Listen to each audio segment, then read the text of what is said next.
Once upon a time, a man and his wife had 2 daughters.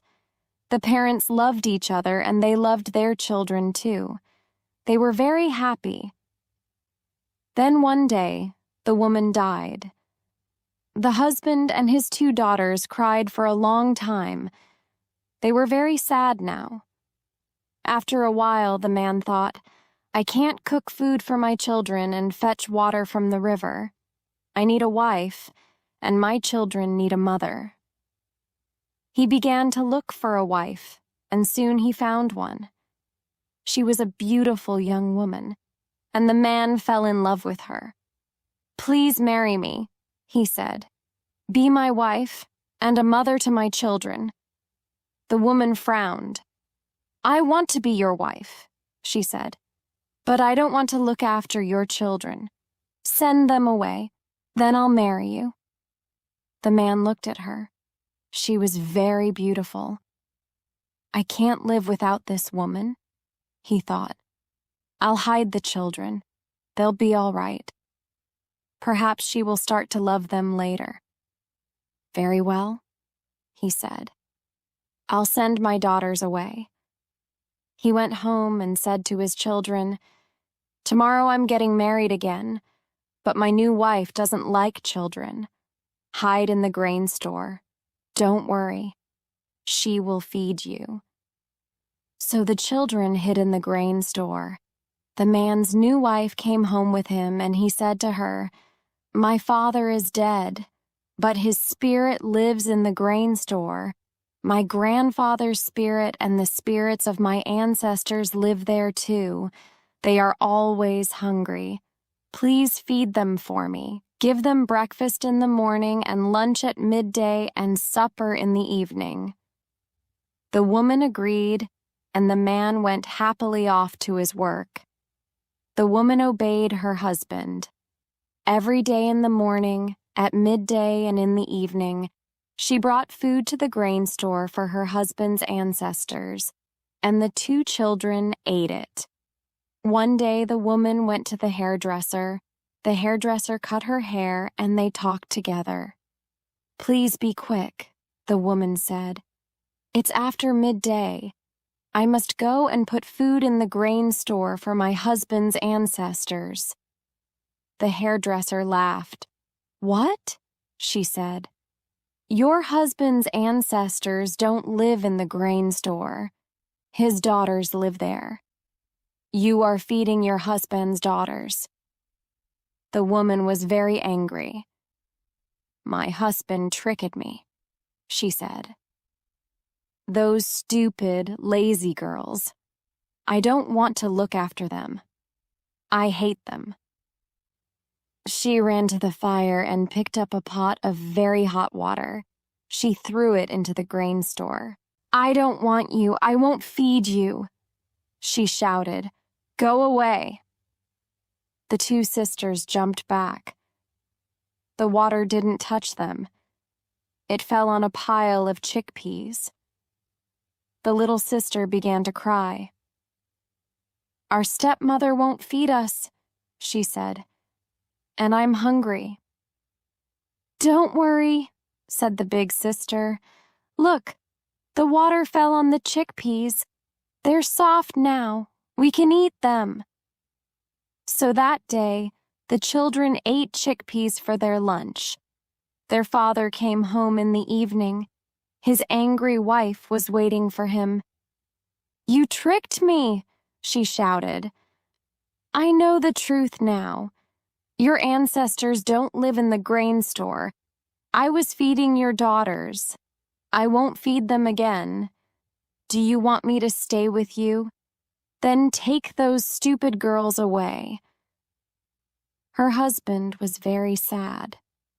Please, he said, they are my children. I can't send them away. You must choose, said his wife. You can have me or you can have your daughters. You can't have both. The man looked at his wife. She was very beautiful.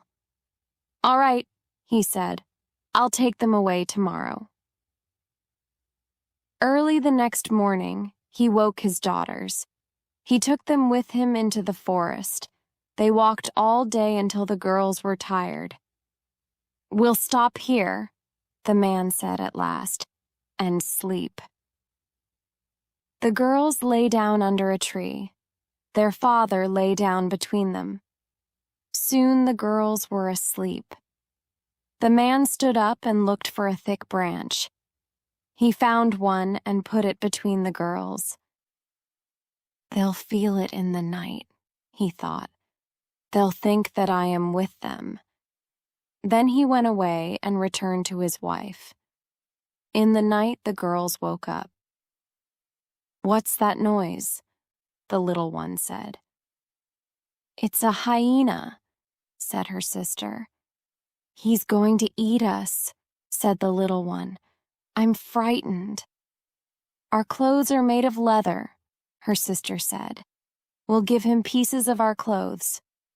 So the two girls pulled pieces of leather from their clothes and threw them to the hyena.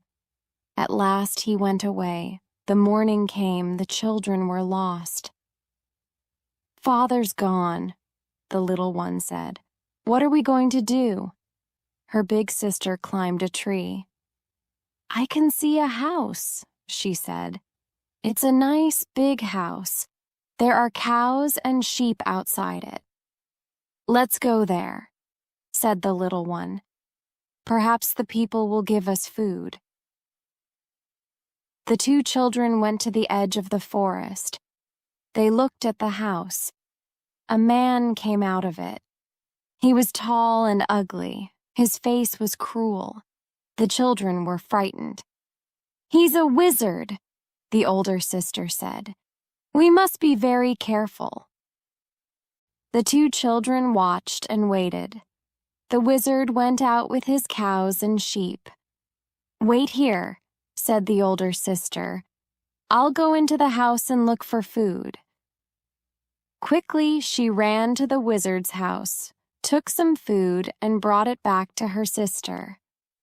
The next day, she went to the wizard's house again, and the next day and the next. But on the fourth day, her little sister said, "You always go to the wizard's house. It's not fair. I want to go today." "But you can't run quickly," said her big sister. "The wizard will catch you." "I can run quickly," the little one said. "And I'm not going to wait here alone today. I'm going to the wizard's house with you." At last, the big sister agreed, and they ran to the wizard's house together. The big sister came out quickly, but the little sister was too slow. She stayed in the house too long. The wizard came in and caught her. He put her in a sack and tied a rope round it.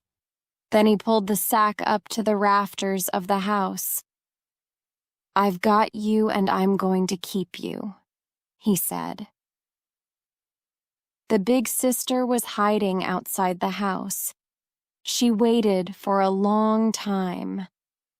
At last, the wizard came out and took his sheep and cattle away to pasture.